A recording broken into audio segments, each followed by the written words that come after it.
thank you so much. I'm so excited to be here and to share some steps to success for us as artists.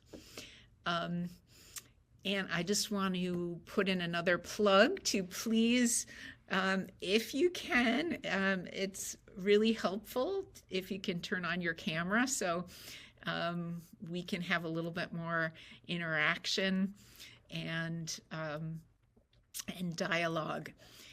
Could I ask also if you would be willing to, just in the chat, write what is your major musical outlet? What is your main instrument, or are you a vocalist? It would just help me in sort of tailoring our discussion today. If you could put that in the chat, if you would. All right. Oh, okay. Ah, excellent. All right.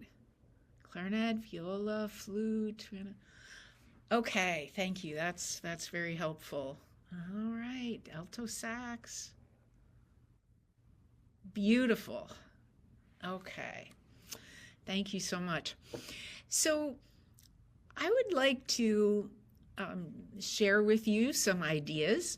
I entitled the class 10 Steps to Success, but really all the steps are kind of related, and we'll address them one at a time. But bear in mind that one of the beautiful things about being a musician is how intertwining everything is.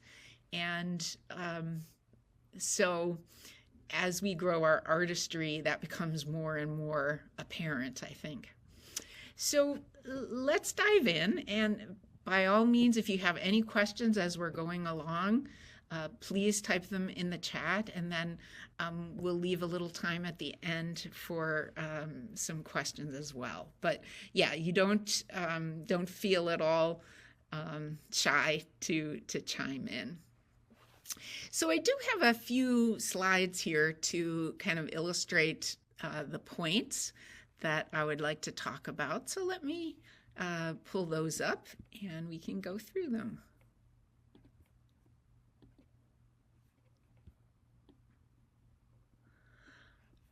All right. So first, I'd like to talk about focusing on fundamentals. So no matter what instrument we play, or if we're singing, we have certain fundamentals that are extremely important, and they remain important all the way through our artistic life. The most fundamental is breathing, making sure that we are breathing properly, taking really nice breaths, and really projecting our sound. Working on our tone, if it's a string instrument, if we play the viola, or if we play the flute, focusing on that. That is our voice that we share with the world. So daily work to try to grow and develop that is going to be essential. And then what is our instrument interface? How do we come to our instrument, and how can we do that in the most efficient way possible? Are we using excess energy that we don't need to use as we're playing or singing through something? I always like to take inspiration from athletes and to look and see how they expend their energy when they are engaged in whatever sport it is. So that can be incredibly helpful to use models even outside of our field for that sort of thing. And tuning, working on our ability to play or sing in tune. And there's so many great strategies we can use for that. What is our rhythm? How do we express rhythm? And being able to count everything that we're working on and knowing what the essence of the rhythmic values are that we are trying to project. Learning technique. What are our finger technique, or what is the technique of our voice? And one of the most important things is to study patterns that can be applied to lots of different situations. So that's why we study scales and arpeggios and other forms of technique, because we can then insert them or use them as we would words in writing. I often think, when we first learn to read, we're looking at individual letters, and we may not be reading whole words. But as we get more advanced in our learning process, we're able to just see a chunk of letters and know what that word is, rather than sounding out each individual letter there. And we can do that too as musicians. So the more we can rely on our patterns that we've learned, and our theory plays into that as well, knowing what chords we are trying to play and sing is incredibly helpful. Also, another incredibly important fundamental is articulation. How do we begin and sustain and end notes? So those are very important questions. And on each instrument, there's going to be multiple ways to do that correctly. And those ways are going to be a tool of our artistry. And also a dynamic palette. So what are the colors that we use to project our music? And what is the scope and sequence that we can achieve? Can we play softer? Can we play louder and still maintain a really good tone? So these things seem maybe obvious, but there are things that we want to come back to over and over again as our life as a musician. So let's keep them in mind as we look through some of the other steps here. So moving on to step 2, practice smart. There are no shortcuts to learning to be a musician and to learn the skills that we need to learn. We've all heard about the 10,000 hour rule, that in order to master something, you have to spend about 10,000 hours to do that. So know that there's not really a shortcut to what you're going to be doing, but there is efficiency. There are ways to work to be as efficient as possible in your learning process, so that you're not wasting time, that you're utilizing it really effectively at all levels of playing. So a couple of things I'd like to highlight here. And again, they may seem obvious, but sometimes we forget them. So practice slowly. I'm a clarinetist, and one of my clarinet role models was Larry Combs, who was a principal clarinetist of the Chicago Symphony for many, many years. And his advice was, when you are trying to learn a piece, go so slow that you never make a mistake. Wow, what a great idea. Because we can practice our mistakes just like we can practice the right thing. So sometimes if we're in an ensemble situation, we're not in control of the tempo. And in those cases, we just do the best we can and keep honing our ability to get as many details as we can in the music, whether we're sight reading or if we're in the process of working to polish something. But when we are by ourselves practicing, we are in charge of the tempo.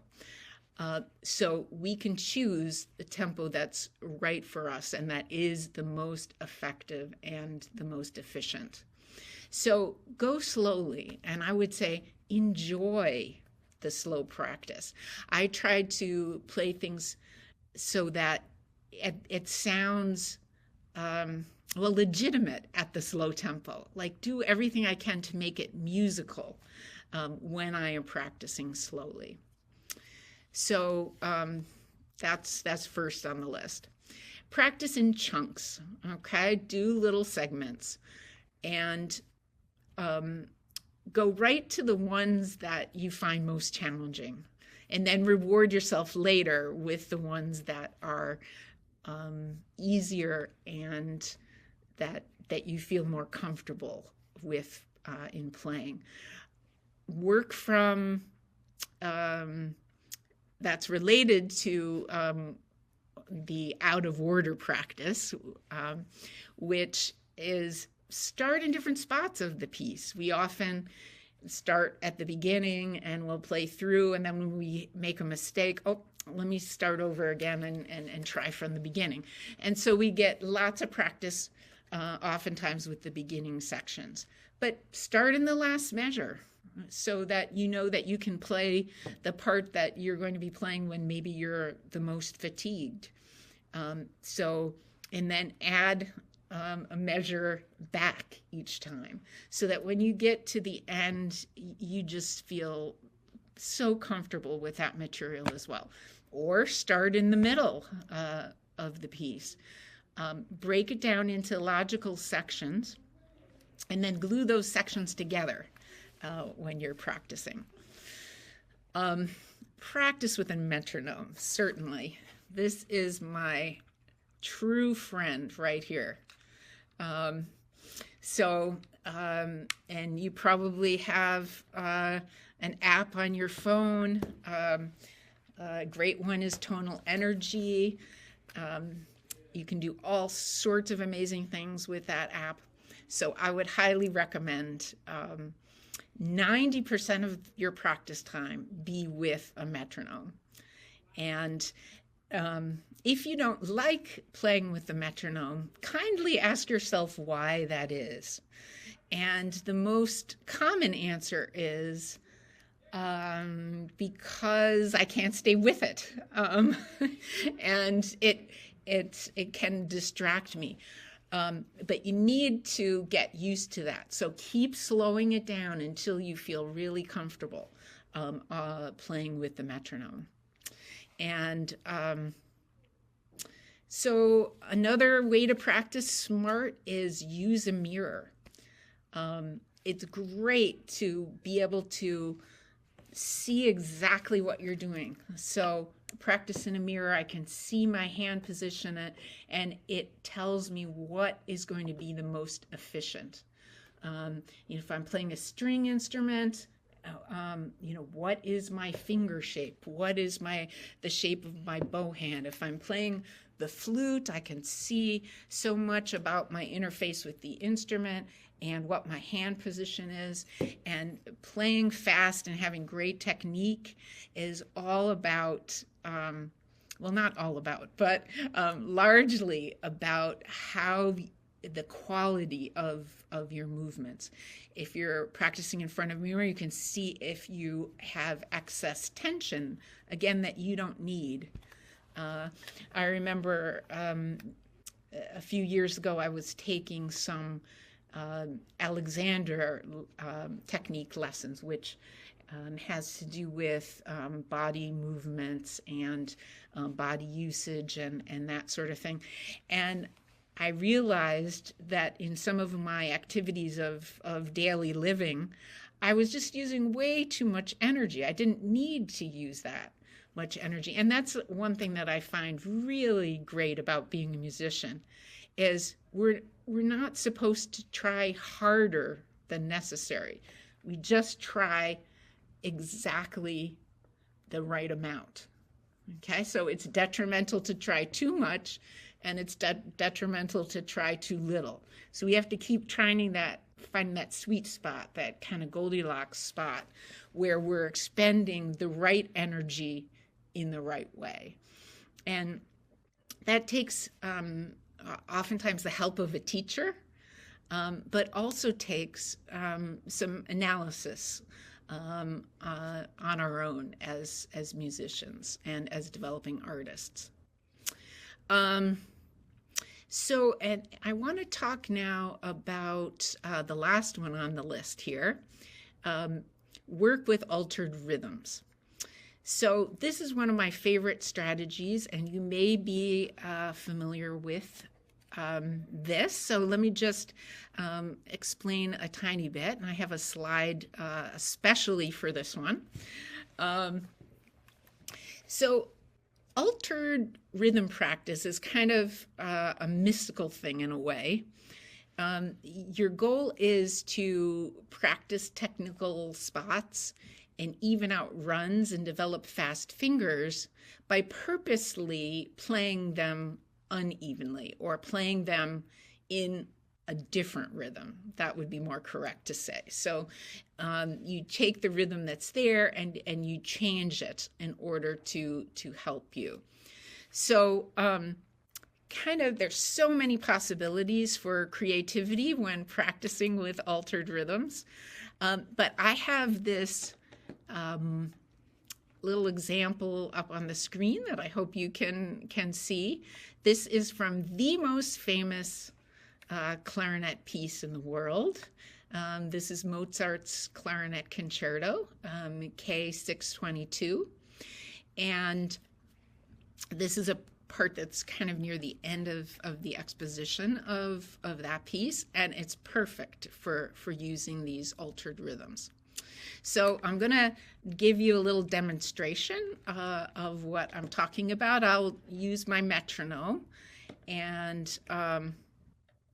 so I'm going to start slowly, try to take my advice. Hopefully, can you hear the click? Okay.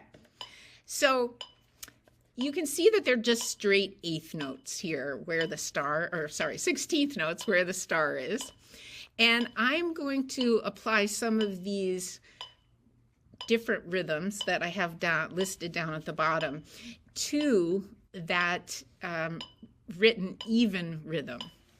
And so I'll probably just do a measure or two here, but I'm going to start with the long, short. Okay, and so when I'm doing these altered rhythms, it's especially important that all the long notes are the same longness and all the short notes are the same shortness. And I'm going to listen carefully for that. Okay, and I may just do it using this as the eighth note so that you can really hopefully hear what I'm doing. Okay, move this a little bit. There we go. So we have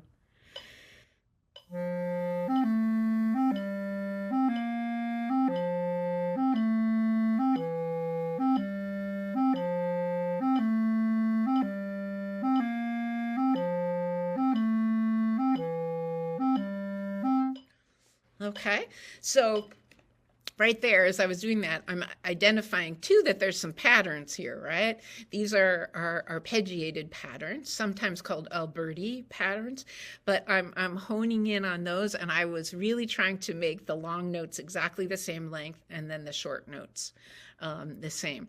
So I would do that for a while until I felt really comfortable, and then I would move the metronome up a little bit.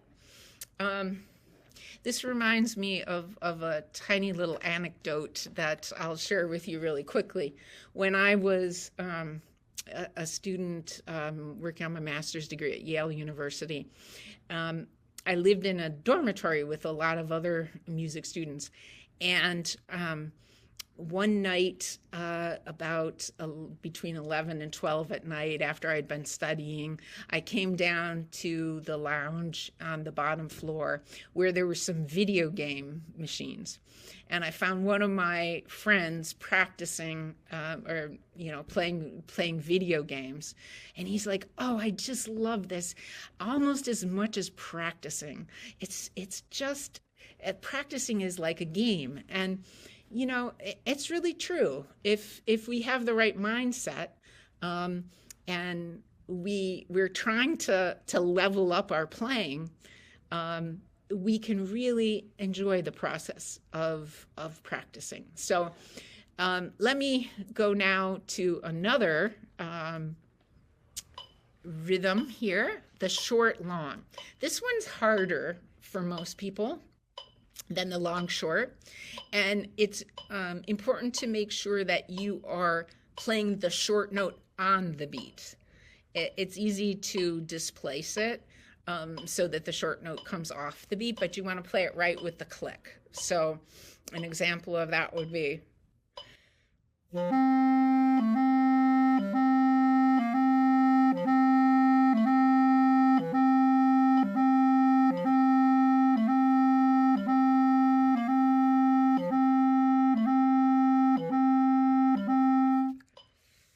okay.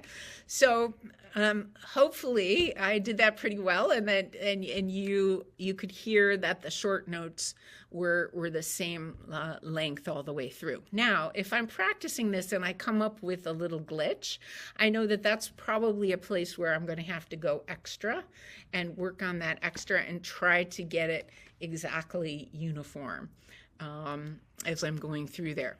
So now we could really group the notes just about any way we want, but I'm going to now just think of the first note of every beat as being long, and then the next three notes as being short. So you can hear that. So we have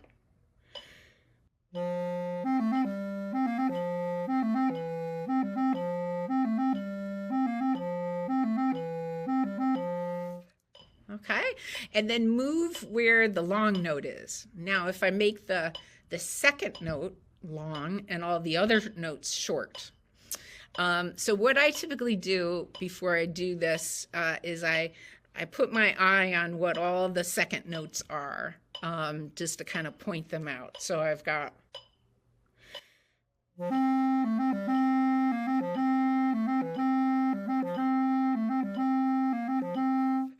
so you can keep doing that way, and then you make the third note long.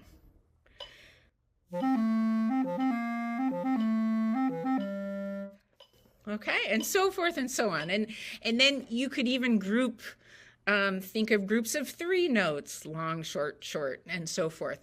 But it really helps you that when you go to play it as written, it makes it much smoother and clearer. So I would highly recommend using this strategy if you haven't in the past, or expanding your use of it if you're familiar with it. I haven't found any better system for developing technique, so highly recommend it. Okay, let's move along. So some of these we're not going to spend as much time with, but they're very important in the learning process to improve our musicianship and the level at which we are playing and performing. Stay positive. I've been teaching for a few years now, and I've seen just about every sort of mental approach to music in my hundreds of students that I've taught. And the ones that tend to work at being positive tend to learn more quickly. Okay, plus I think they enjoy themselves more. So be gracious to yourself in the learning process. It is a process, and you're not supposed to know everything. And it's very important to be gracious like you would to another person. Hopefully to another person if you were working with them or listening to them. Trust your abilities, okay? And be realistic about them. So be analytical when you're working on things. Analyze what would help you to improve, because when you're in the practice room, you're your own teacher, right? So you need to keep working on making decisions that are in your best interest. But don't be overly critical with yourself. Things like, why am I always doing this? Or I should be able to do this already. Those things aren't terribly helpful. Have a growth mindset. I can do this. It might take a while, but I can do it. Even saying affirmations out loud can really be helpful. And then related to that, when you're listening to other people perform, be real gracious to them too. I had a teacher once that said that in his experience, some of the people who got the most nervous were kind of critical in their head when they were listening to other people, and they kind of projected that other people were doing that to them when they performed, so that it made them more nervous. You can't, as a performer, you can't control what anybody is thinking about you when you're performing. You have no control over that. But you can listen very kindly to other people and, wish them well as they're performing, even if perhaps they're in your section and you think of them as a competitor.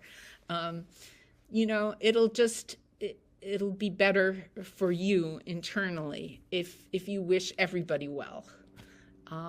So stay positive and enjoy the process. All right. Number 4, music is a language. Say something.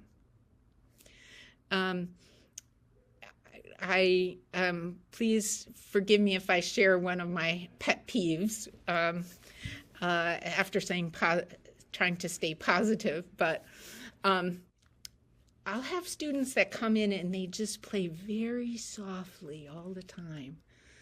And no matter what I do to encourage them to play louder, to like project an emotion, they'll just keep playing softly. But music is a communication. It's all about projecting something. And if you can make sure that you're always having that in mind, that you're expressing an emotion, that you're telling a story by what you're playing or singing, and try to make the listener a part of that. What do you want the listener to feel? What do you want them to take away from the experience? Clarify your intentions for performing the piece, and try to make them obvious. And in the last step, I talked a bit about being nervous and stage fright a little bit. And I find that if I think about a performance as being in some way a gift that I'm giving to whomever I'm performing, whether it's people I know or people I don't know, my intention in performing is to offer a gift. And hopefully I have prepared, well, like I've been making this gift to give to someone. And I know what the gift is, right? Because I've thought through it and I know what I want to project. But that makes me feel less nervous. when I perform, if I come at it with that sort of a mindset, as opposed to, oh no, so and so is in the audience. Oh, what if I make a mistake? That whole like rabbit hole that we can go down as performers. So say something. That's the whole reason behind what we do. And the whole reason that we practice, our warm-ups, our technique, the whole reason why we do the altered rhythms, we practice our long tones, we practice, different vowel shapes if we're a singer or whatever. The whole reason is to express something. And as a performer, it's often easy to lose sight of that. So, keep it in mind. All right. And then step 5, listen to great musicians. Listen to people who play instruments other than your instrument, as well as your own, so that you can get some really great models. I love to listen to singers, because my goal as a musician is really to sound like a singer, like I'm singing through my instrument, and that I'm expressing through my instrument. I'm telling some sort of a story or emotion. So I really take, great inspiration from listening to singers. Or if I am playing a piece that's transcribed for my instrument, one of the things about the clarinet is it's relatively new instrument. It was only developed around 1700, and so there's a lot of instruments that are older, and so I really don't have any Baroque pieces that were originally written for the clarinet. Well, there's like 2 or 3, but they're right at the end of the Baroque period. So I do transcriptions sometimes of works by Bach or other composers from the Baroque period, and then I like to not only listen to others playing those same transcriptions on clarinet, but I like to listen to the originals. Am I doing a Bach cello suite? I want to listen to as many cellists as possible. Or I know that those have been played on the viola and recorded on the viola. I'll listen to those. So there's so many places we can turn for inspiration, especially in our world today. Musicians didn't always have that perk, but really go for it. Listen to all sorts of things. And not that you want to emulate any one person. We don't want you to sound like anybody else but you, because why? You have a unique voice as a musician, and that's what you're developing, right? But it gives you so many ideas for how you can phrase things, and how you can interpret them. What are the standards of interpretation? Because some time periods, there are certain things, like in the Baroque period, you want to start your trills from above. And that's not a thing in the Romantic period, really. So you've got to know those things, and you can learn some of that from listening.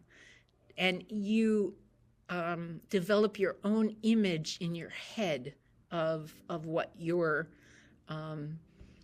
instrument sounds like, or if you're a vocalist, how you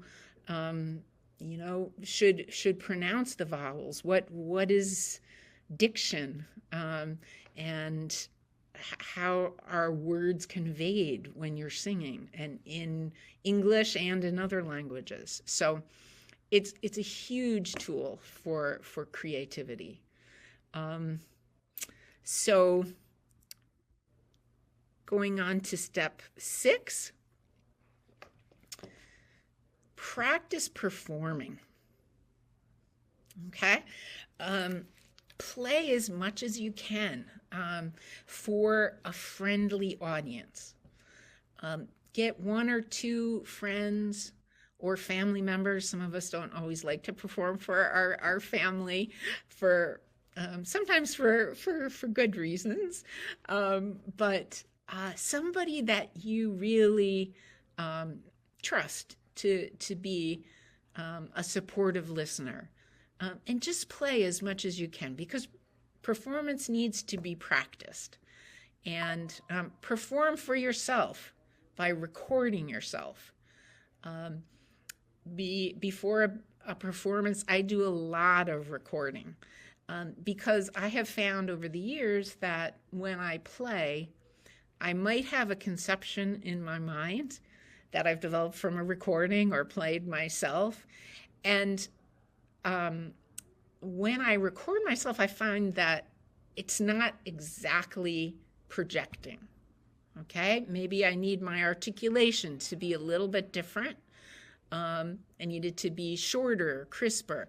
Maybe I think that I am really crescendoing in this one place, but I listen to the recording and I don't hear the crescendo. So what I do is I experiment with different ways to play it on the recording. And then I try to kind of memorize the way it feels when it's coming out the way I want it to. And so it's extremely helpful to do that. At one point in my development, I was having a pretty big problem with being nervous when I performed. It was a lot of high stakes performances that I had. And I talked to this very wise gentleman about the whole issue, and he said, practice with imagining someone very kind and loving in the room with you. So even if you don't have access to friends that you feel might be supportive in that moment, imagine a person. And he said, you can even like put a few people together, like take this trait from, your Aunt Susie and this trait from your best friend, just put it into the ideal person to listen to you. And I found that helpful for myself and for my students over the years.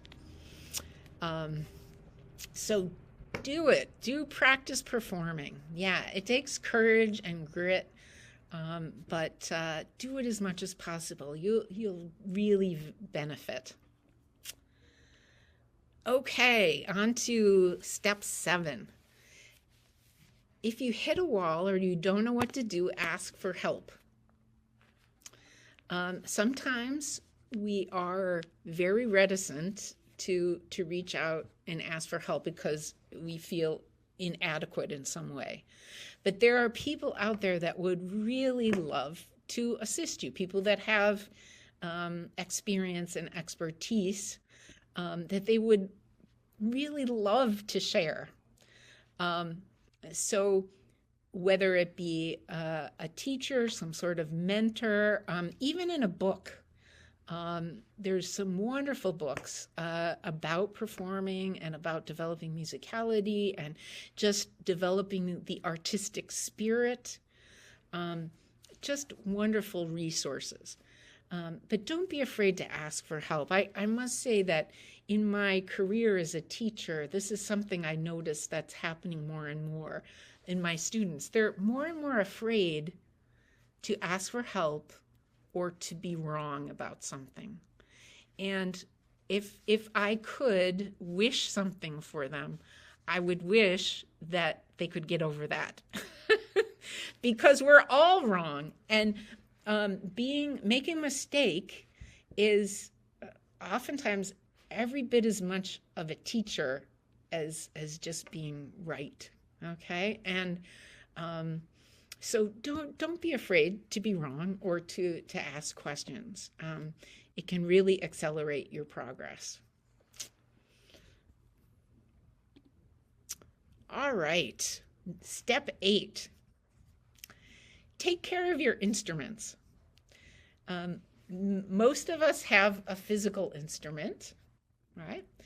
Um, and it really helps to learn how to take care of it.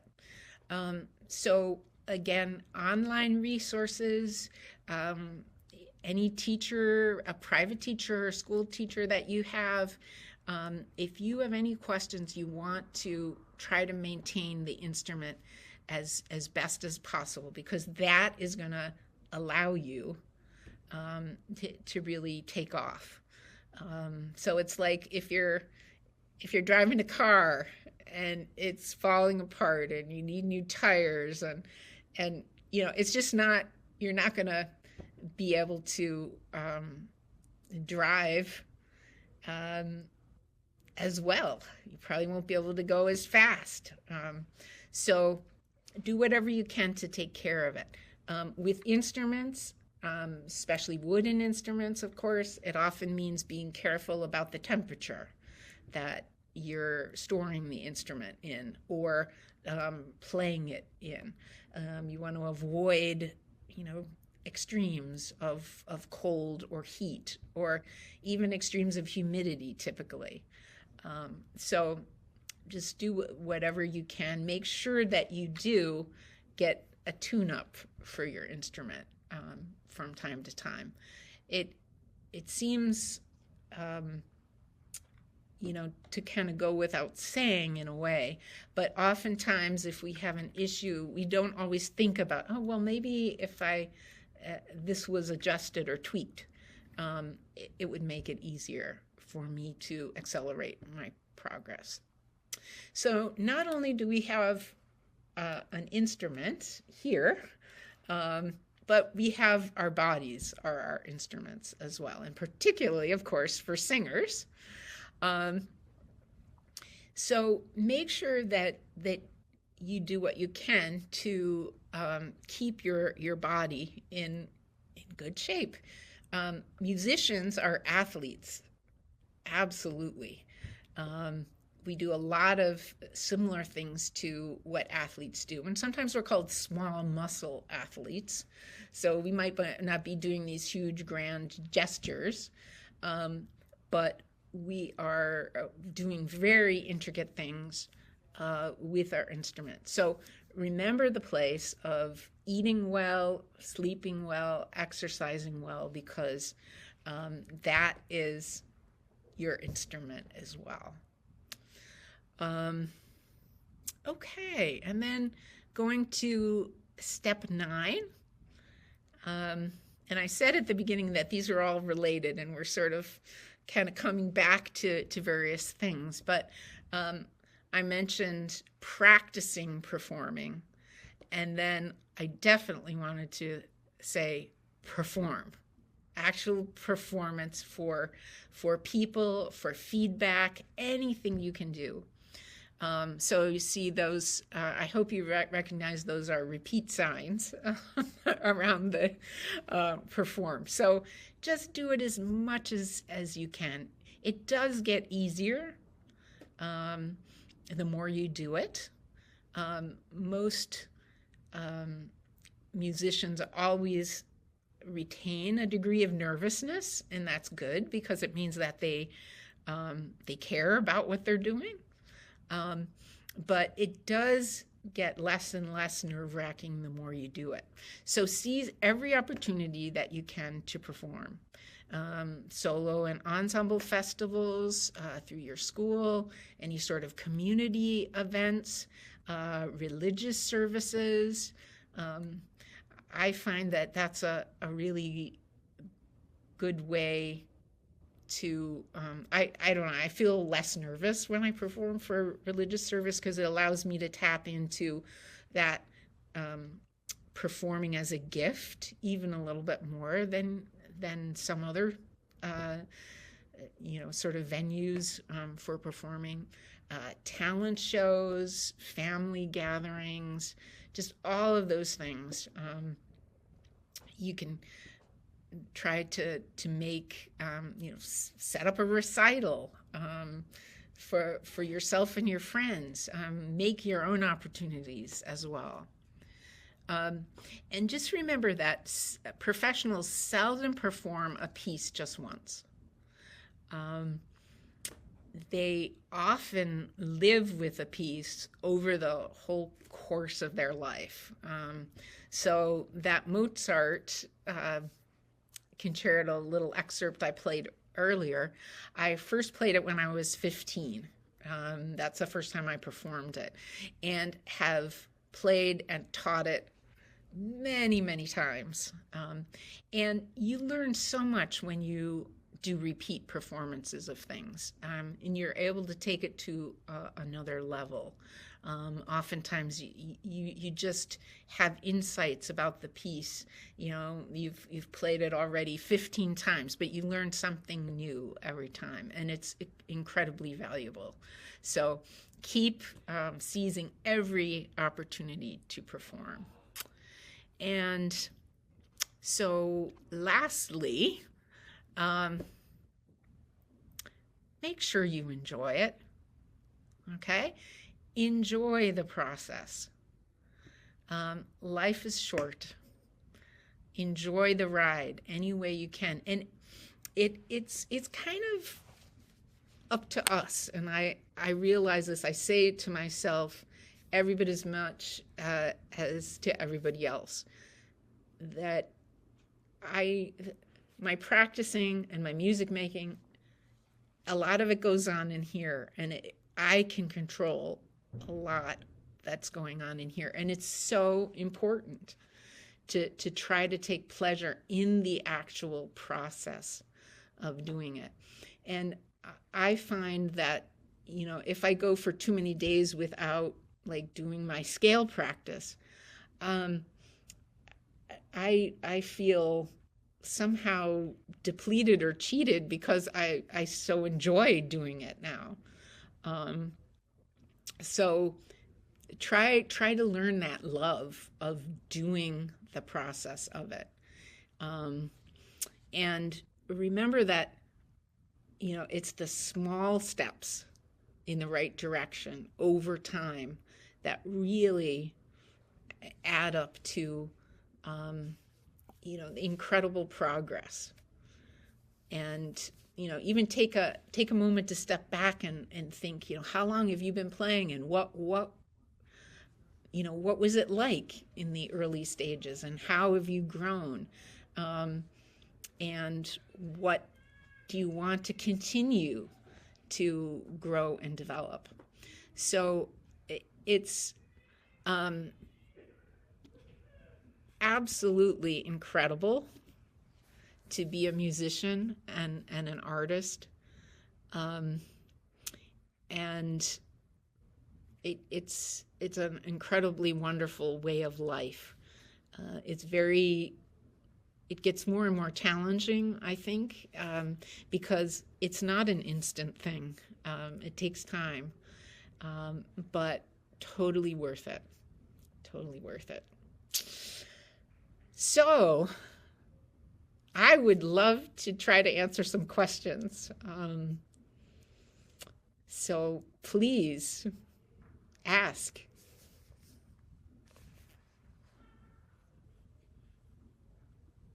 My students know that I love questions. I absolutely love them. There is no bad or wrong question. I would be thrilled to hear from you.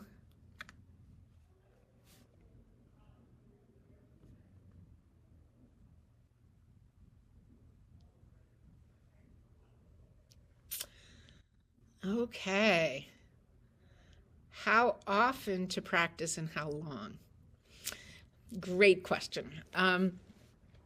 So it's better to do multiple sessions of practicing, shorter sessions, rather than you know, a long marathon.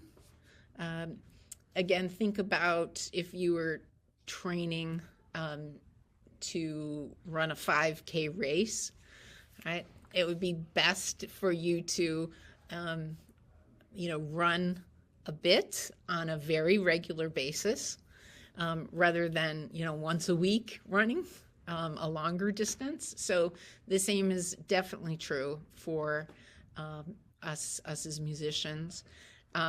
Really good idea, no matter what the length of your practice session is, to take a break every 20 minutes, because there's tons of research that our brain can stay activated for about 20 minutes, and we lose focus. So, get up, take a 5-minute break, or at least change your activity in some way, so that you can come back at a later time with a fresh mind. So that would be my initial answer to that. And again, sometimes we fall into thinking that it's the amount of time we practice. Well, amounts are important, but it's efficiency of practice. So having that correct balance is really going to be helpful.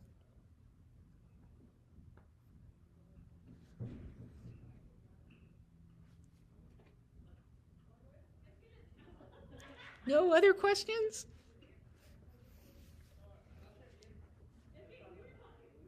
Ah, okay. Oh, what a good one here too.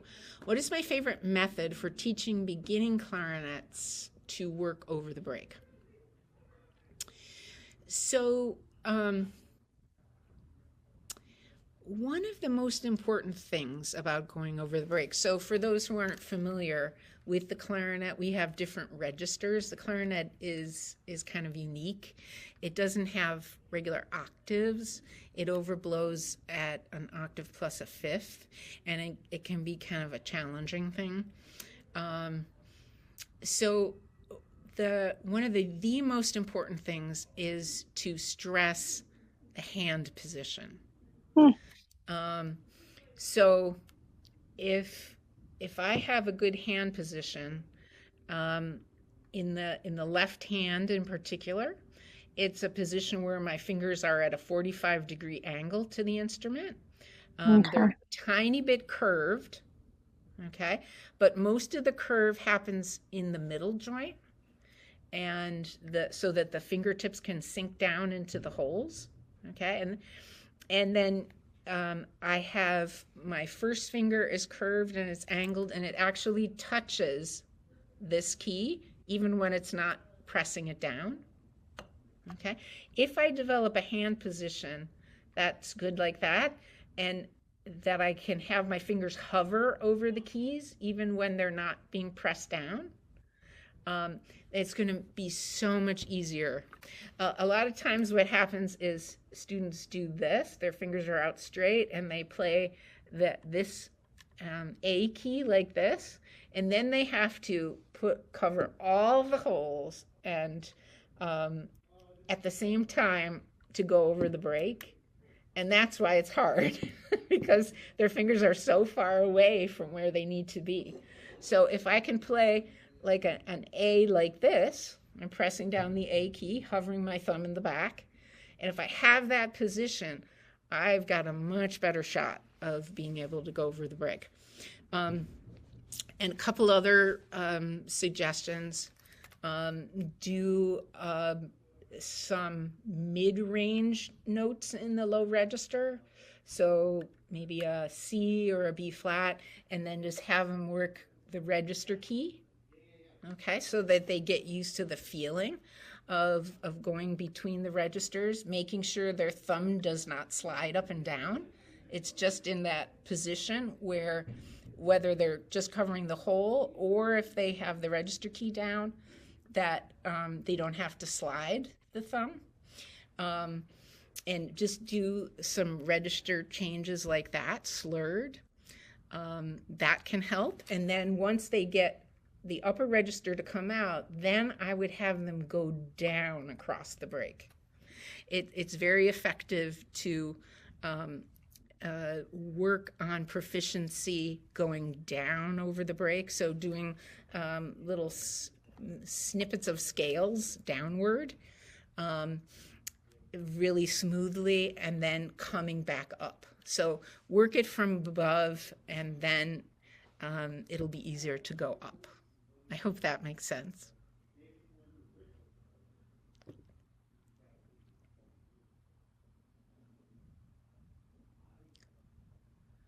Okay. Favorite overtone exercises that could work for multiple wind instruments. Wow. Um, that's an interesting one.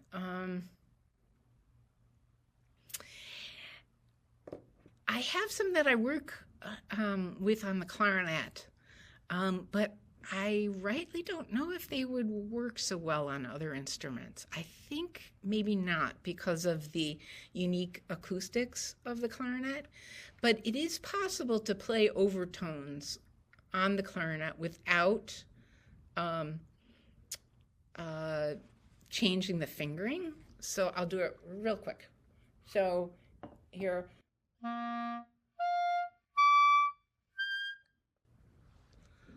Okay, so I just played the overtone series, and I was just moving, I shouldn't say moving, just slightly revoicing the notes to pick out the different partials, just like you would on a brass instrument.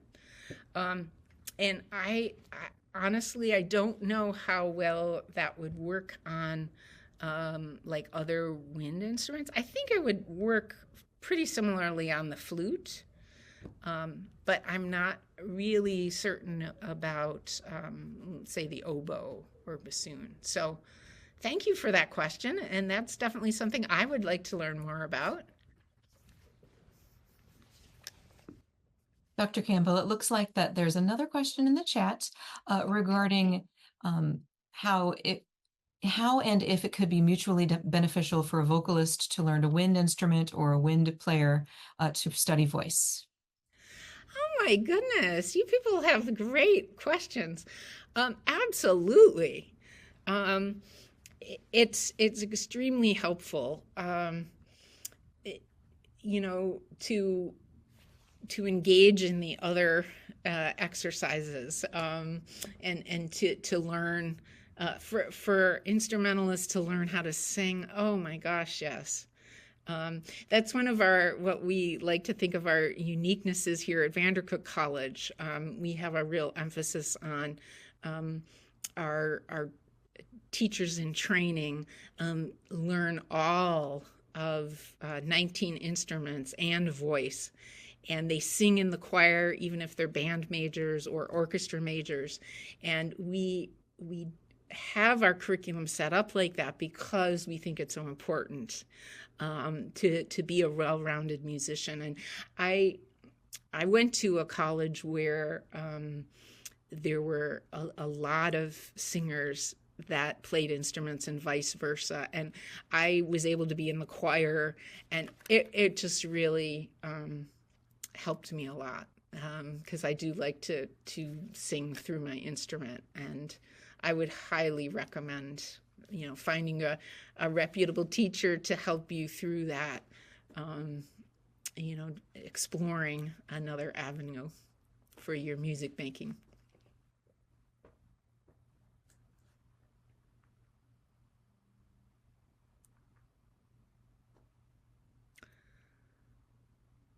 So I would really encourage you, if you have any questions that come up in your mind later, email me. Yes, thank you. Email me right there. And I would just be delighted to hear from you, and help in any way that I could.